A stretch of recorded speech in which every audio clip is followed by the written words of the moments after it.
श्री राधे राधे। भक्तों, आप श्रवण कर रहे थे भक्त ज्योतिराम जी की चरितावली। और मैंने आपको बताया था कि इनके गुरुदेव नवद्वीप वाले रामदास जी महाराज थे, जो कि बड़े बाबा के शिष्य थे। लेकिन अपने गुरु भाई गौरांग दास जी महाराज, जो वृंदावन में बहुत प्रसिद्ध संत थे, उनके बड़े प्रिय सत्संगी थे। तो उन्हीं दिनों इसी परंपरा के एक संत थे बाबा अनुकूल दास जी महाराज। वो रामदास बाबा के साथ बहुत दिन रहे थे। अच्छे कीर्तनिया थे, बहुत प्रेम, बहुत भाव से प्रभु के कीर्तन में लगे रहते थे। ऐसा वैरागी जीवन होता है ना ऐसे संतों का, कि संसार से कोई मतलब नहीं, भगवान की भक्ति से मतलब। बाबा के स्मृति समारोह के बाद वे माट आने जाने लगे। और एक दिन उन्होंने बाबा महाराज के प्रसंग में ज्योतिराम जी को एक घटना सुनाई। उन्होंने कहा कि बाबा अनुकूल दास जी को कलकत्ते के पास किसी गांव में ज्वर हो गया था और दूध आदि के लिए 12 रुपए उधार हो गए थे। उस जमाने में भक्तों 12 रुपए की बहुत कीमत थी। तो स्वस्थ होने पर वो बाबा जी महाराज के पास आए और अपने उधार की बात कही अपने गुरुदेव से कि 12 रुपए उधार हमारे हो गए बीमारी में। बाबा जी महाराज ने थोड़ा रोष प्रकट करते हुए कहा, क्यों उधार लेते हो, जाओ अच्छा देख, तकिए के नीचे देख। तो अनुकूल बाबा ने देखा कि ठीक 12 रुपए तकिया के नीचे निकले और बोले, देखो इन्हें ले जाओ, लेकिन आगे उधार मत करना। साधु को उधार लेने की क्या जरूरत है। बाबा जी महाराज पैसे का स्पर्श भी नहीं करते थे। रामदास बाबा पैसे के स्पर्श नहीं करते थे, लेकिन उनके तकिया के नीचे 12 रुपए ठीक ठीक मिले। ये चमत्कार देख करके अनुकूल बाबा चकित रह गए कि इनके पास तो 1 रुपया भी कभी नहीं रहता। ये मेरा उधार चुकता करने के लिए अपनी लीला से 12 रुपए अपनी तकिया के नीचे हमको प्रदान कर दिए। महापुरुषों की लीलाएं बड़ी विचित्र होती हैं, भक्तों का दुख दूर करने वाली होती है। बाबा से दीक्षा लेने के बाद माट के एक भक्त थे बीधा जी। अधिकांश समय वो भगवत भजन ही करते थे। खेती बाड़ी के काम में असुविधा होने लगी तो उनके पिता कन्ना ठाकुर कहे जाते थे, उनको उल्टा सीधा बोलने लगे अपने बेटे को, बीधा जी को। लेकिन पिताजी की डांट का कोई असर ज्यादा नहीं पड़ा। एक दिन वो यमुना स्नान को जाते समय बाबूजी की भेंट कन्ना जी से हो गई। तो बाबूजी ने अर्थात ज्योतिराम जी ने उन्हें समझाते हुए कहा कि तुम बड़े भाग्यशाली हो, तुम्हारे घर में ऐसे ईश्वर भक्त ने जन्म लिया है, उसे बिल्कुल मत रोकना। तो ज्योतिराम जी की बात कन्ना जी सुने तो उनके ऊपर बड़ा असर पड़ा। उस दिन से उन्होंने अपने बेटे अर्थात बीधा भक्त जी को कुछ भी डांटना और भक्ति में रोकना ये सब बंद कर दिया। और ज्योतिराम जी ने समझाया, कुलम पवित्रम जननी कृतार्था वसुंधरा पुण्यवती तेन, वसुंधरा पुण्यवती च तेन। वसुंधरा अर्थात धरती माँ को आनंद आता है, कुल पवित्र होता है, जननी कृतार्थ हो जाती है भक्त के जन्म लेने पर। तो बीधा भगत को आप उसके पिता हैं तो उसकी भक्ति में बाधा मत डालिए। तो उन्होंने ज्योतिराम जी से हाथ जोड़ के कहा, महाराज मैं समझ नहीं पाया था, अब मैं उसको भक्ति में बाधा नहीं डालूंगा। एक दिन संध्या के पश्चात ज्योतिराम जी जब गांव के दाऊ जी मंदिर अर्थात माठ के दाऊ जी मंदिर में ठाकुर जी का दर्शन कर रहे थे, तो उस समय उनके बेटे गोपाल सिंह मंदिर में आए और सीधे दाऊ जी के आगे जा खड़ा हुए। मंदिर में प्रवेश करते ही सीधे हाथ पर, मतलब दाहिने हाथ पर तुलसी जी विराजती और महादेव जी भी विराजते हैं। तो ज्योतिराम जी ने देखते ही गोपाल जी से कहा, सुनो, दाऊ जी से पहले तुलसी जी और महादेव जी को दंडवत किया करो, पहले इनकी कृपा हो तब दाऊ जी कृपा करते हैं।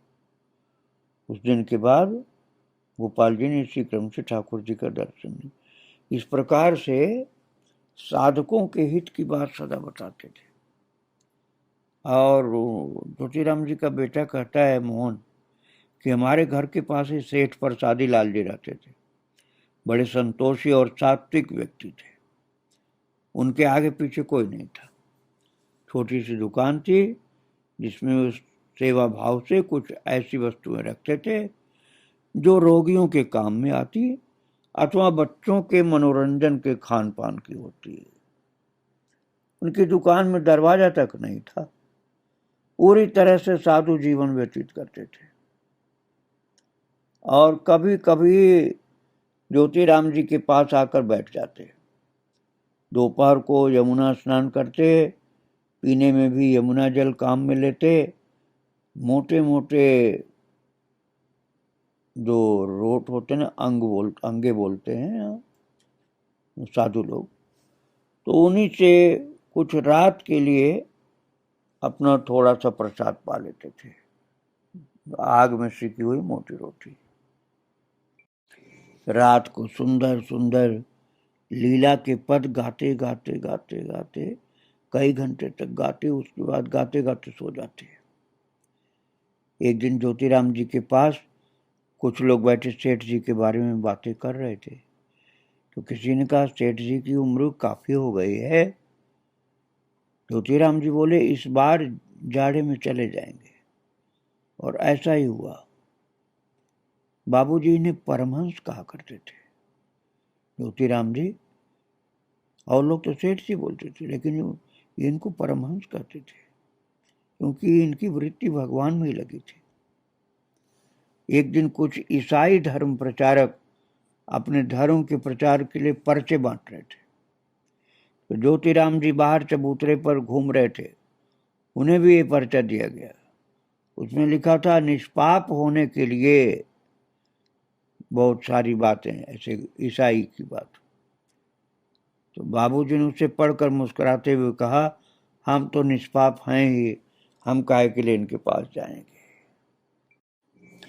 कुछ दिनों से भांडीर वन में एक सन्यासी उन दिनों आकर रह रहे थे। तो उन्होंने लोगों को लोभ दे करके, दवा दारू करके, गंडा आदि दे करके अनेक प्रकार से आकृष्ट किया।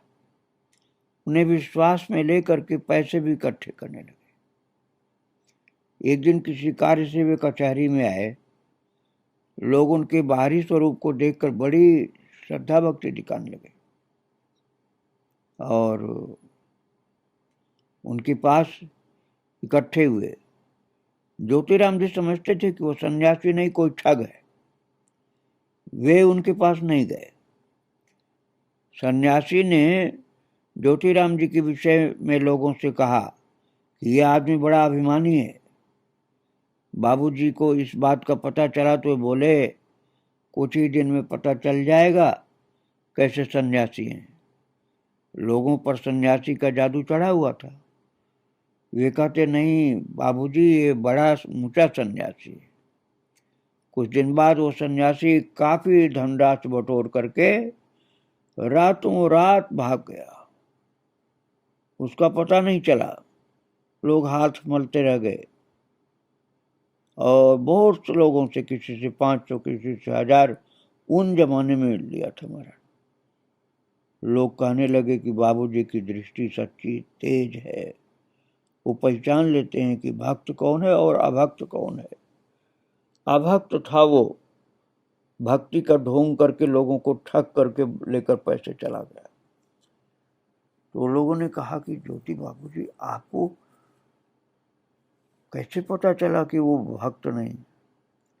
बोले कि हम समझ गए थे कि ये भक्त नहीं है, ये तो ठग है, इसीलिए मैं उसके पास जाता ही नहीं था। और उन दिनों काशी के एक ज्योतिषी तांत्रिक मठ में आए। एक दिन मोहन जी के पास भी आए, बोले हमको चमत्कार दिखाना चाहते हैं। ज्योति बाबू ने कहा अवश्य दिखाइए। तो कुछ गुरु भाइयों को भी बुला लिया गया और उन तांत्रिक महाशय ने कुल्हड़ के ऊपर चक्की का पाट रखा। फिर वे बोले कि अब ये पाट घूमेगा। मंत्रार्थ पढ़ने लगे, लेकिन पाठ में कोई भी गति नहीं आई। उन्होंने तरह तरह से चेष्टा की, पर उनके सभी मंत्र तंत्र विफल रहे। वो पाठ घुमा नहीं। वो बड़े हैरान हुए, कहने लगे मैंने ये प्रयोग अनेक बार सफलतापूर्वक किया है, तो आज क्यों नहीं घूम रहा है? तब ज्योतिराम जी ने कहा यहाँ आपकी विद्या नहीं चलने वाली है, और ये कह करके हंस पड़े। तो तांत्रिक महाशय ने भी स्वीकार किया कि यहाँ कोई शक्ति विशेष है जो अपना प्रभाव दिखा रही है, और मेरी तांत्रिक विद्या यहाँ नहीं चल सकती। तो ज्योतिराम जी ने कहा अब आपके समझ में आ रहा है, यहाँ विशेष शक्ति भगवान की भक्ति की, यहाँ तांत्रिक विद्या आपकी नहीं चलेगी। और फिर वहाँ अपने गुरुदेव का चित्र, परम गुरुदेव का चित्र, बड़े बाबा का चित्र दिखाया। ये देखो एक महान पुरुष विराजमान है, इनके सम्मुख भक्ति के विपरीत कुछ भी नहीं चल सकता, तांत्रिक विद्या आपकी नहीं चल सकती। यहाँ एक दिन संध्या आरती कीर्तन में दो साधक कुछ देरी से आए और कीर्तन इसलिए देर से आरंभ हुआ।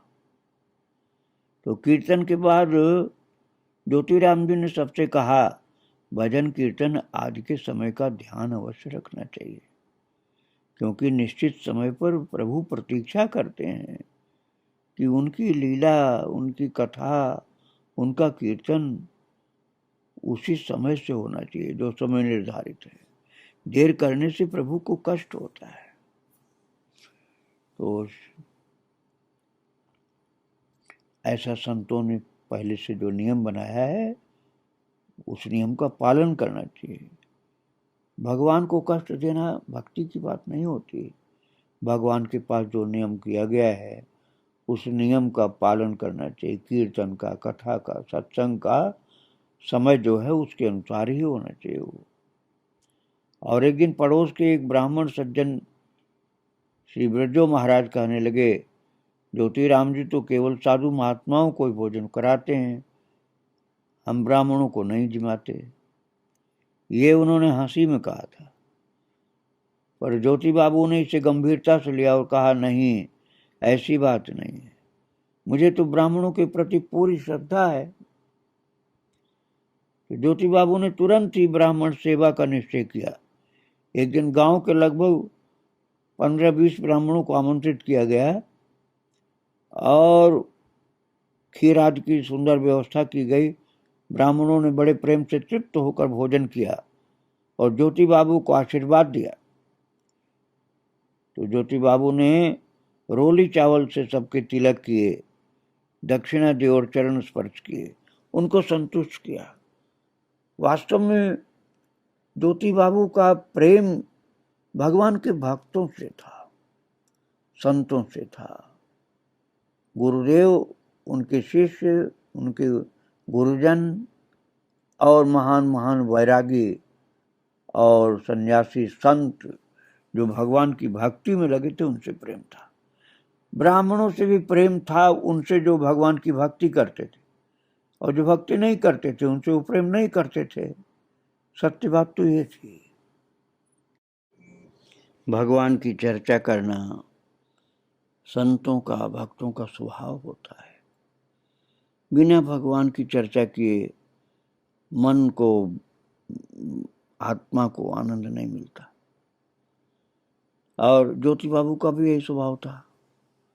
तो कुछ लोग ज्योति बाबू के पास बैठ करके भगवत चर्चा कर रहे थे। तो श्री हरि सिंह ने पूछा ज्योति बाबू जी से कि क्या बिना गुरु के काम नहीं चल सकता? तो ज्योतिराम जी ने कहा, गुरु की आवश्यकता छोटे छोटे काम में भी पड़ती है। फिर भागवत प्राप्ति तो बड़ा गंभीर और सूक्ष्म विषय है, इसके लिए गुरु की तो आवश्यकता है ही। हाँ, आप दीक्षा भले न लो, लेकिन गुरु तो किसी को, अर्थात प्रेरक, पोषक और मार्गदर्शक, किसी को तो मानोगे। अब आप उनको गुरु कहो चाहे मत कहो, लेकिन मार्गदर्शक तो कोई न कोई होगा जीवन में। तो ये बात समझ लेनी चाहिए कि वही मार्गदर्शक ही गुरु होते हैं। अब उनका आदर करो, विधिवत दीक्षा लो, तब फिर तुम्हारा कल्याण जल्दी होगा। और उन्होंने कहा कि देखो, समझो इस बात को। एक बार नारद जी भगवान विष्णु से मिलकर जब चलने लगे तो भगवान ने उस स्थान पर जल के छींटे डलवाए जहां नारद जी बैठे थे। तो पूछने पर भगवान ने नारद जी से कहा, आपने अभी तक गुरु नहीं किया, अदीक्षित हो आप, इसलिए अपवित्र होता है ऐसा व्यक्ति। तो भगवान के निर्देश पर नारद जी ने एक धीवर से मंत्र लिया कि जो पहले मिल जाए उससे दीक्षा लेना। धीवर मिला। तो जब वो दोबारा भगवान के पास पहुंचे तो भगवान ने पूछा, नारद जी गुरु मिले? तो नारद जी के मुंह से निकला, हाँ प्रभु मिले। तो आपने कहा था जो पहले मिल जाए। तो भगवान ने कहा, तो क्या हुआ, तो क्यों बोले? इस बात में तुम्हें गुरु अवज्ञा का अपराध लगा। गुरु मिले तो ऐसा मतलब गुरु के प्रति श्रद्धा नहीं तुम्हारी। तो नारद जी ने कहा, इसका उपाय बताइए प्रभु, जो दोष लगा मुझे, अपराध लगा। तो प्रभु ने कहा, तुम्हारे गुरु ही इसका उपाय बता सकते। नारद जी फिर अपने गुरु जी के पास पहुंचे, उनसे सारी बात कही। प्रभु प्रेरणा से उनके गुरु ने कहा, एक कागज पर 84 लाख योनियों के नाम लिखो और उस पर लोटपोट हो जाओ, तो 84 लाख योनियां तुमको नहीं भोगनी पड़ेंगी। और फिर नारद जी महाराज ने यही किया और गुरु के उपाय से ही इस गुरु अवज्ञा के अपराध से मुक्त हुए। ऐसी लीला भगवान ने नारद जी के साथ की थी, गुरु महिमा को बढ़ाने के लिए, बताने के लिए।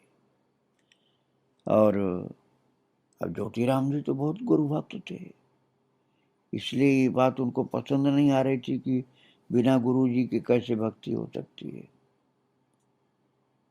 माठ की बात मैं सुना रहा हूँ जो वृंदावन के सामने ही है।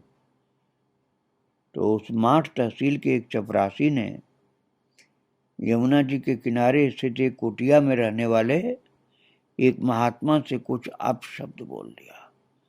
चपरासी की संगति अच्छी नहीं थी, इसलिए उसके शब्द मुंह से ऐसा निकल आया। तो ज्योतिराम जी को पता चला तो वे उस चपरासी से कुछ नाराज रहने लगे कि तू संत के लिए ऐसा अपशब्द बोल दिया।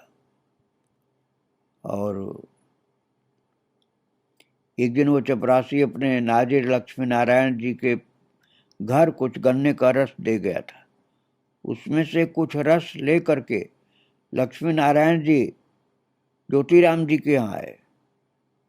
जब बाबूजी को पता चला कि वो रस वो चपरासी दे गया है, उन्होंने उसे लेने से इनकार कर दिया।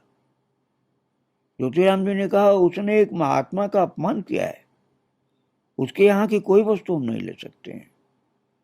वो संतों का अपमान कर सकता है, तो हम कैसे उसका दिया हुआ सामान लेंगे। इस तरह से संतों के प्रति ज्योतिराम जी का बड़ा ऊंचा भाव रहता था।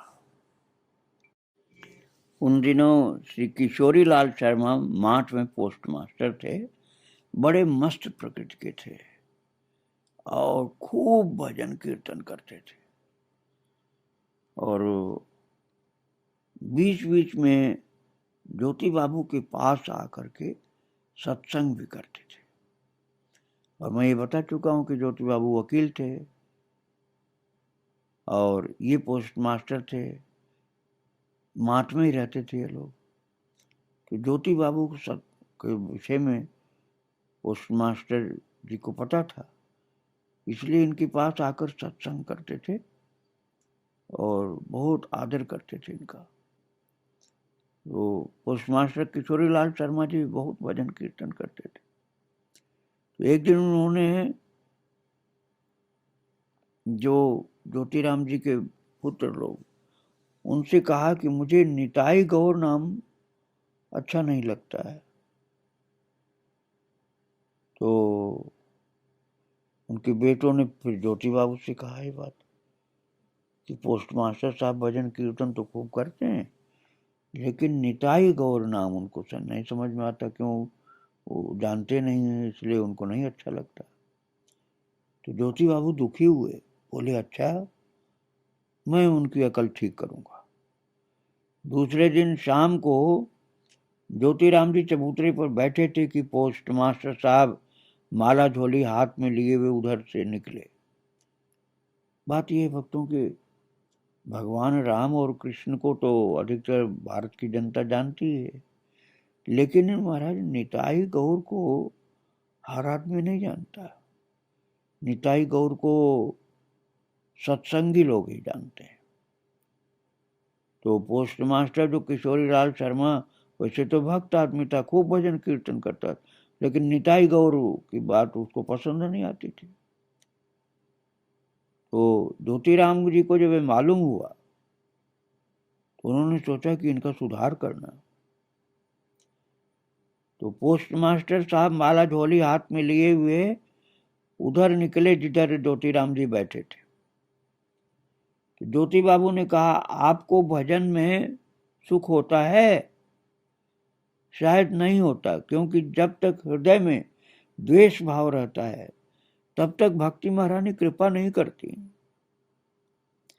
कल आपने कहा ना कि निताई गौर नाम आपको अच्छा नहीं लगता, तो ये बड़े लज्जा की बात है कि श्री वृंदावन के सानिध्य में आप रहते हैं और निताई गौर के प्रति आपके अंदर श्रद्धा भाव नहीं। आप इसका मतलब निताई गौर को जानते नहीं। आपको मालूम है इसी नाम से हमारे बड़े बाबा ने वृक्ष तक को नचाया था, मृतक को जिंदा किया था, निताई गौर नाम के सहारे। पोस्ट मास्टर साहब को अपनी भारी भूल समझने में देर नहीं लगी, क्योंकि भक्त तो थे ही वो, लेकिन वो बस यही जानते थे कि भगवान राम भक्त हुए अयोध्या में। भगवान जो राम थे वो केवल भगवान हुए हैं और सब हम लोग उन्हीं के भक्त हैं, और राम जी के भक्त हम हैं, ऐसे कृष्ण के भक्त हैं।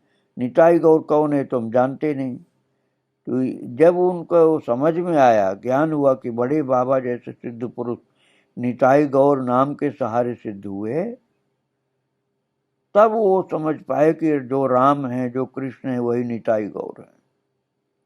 और उन्होंने क्षमा मांगा ज्योतिराम बाबू से कि मुझे ज्ञान नहीं था महाराज, मुझे माफ कर दीजिए। मैं तो समझता था कि भगवान राम और भगवान कृष्ण यही दो भगवान हुए, निताई गौर भगवान हुए ये बात मैं जानता नहीं था, इसलिए निताई गौर नाम से मुझे कुछ भी प्रेम नहीं होता। अब आपके समझाने से मुझे मेरा भ्रम दूर हुआ, तो निताई गौर से प्रेम अब हो गया है। अब आप मेरे ऊपर कृपा करिए, आप नाराज मत होना। तो इस प्रकार से ज्योतिराम जी साधकों को, भक्तों को निश्चित ही मार्गदर्शन किया करते थे और उनके कल्याण के लिए खुद भी अपने जैसे उनको भक्त बनाते थे। ज्योतिराम जी भक्ति में लगे रहते थे और साधकों को, यहाँ तक कि संतों को भी शुद्ध भक्ति में लगाते रहते थे। और चैतन्य महाप्रभु के अर्थात निताई गौर के संबंध में ज्ञान भी कराते थे, संतों का ज्ञान कराते थे। इस प्रकार से भक्ति दृढ़ करते रहते थे। इनके चरित्र को आगे मैं फिर सुनाऊंगा। आज इन सब संतों को प्रणाम करके यहीं विराम दे रहा हूँ। श्री राधे राधे, जय श्री राधे।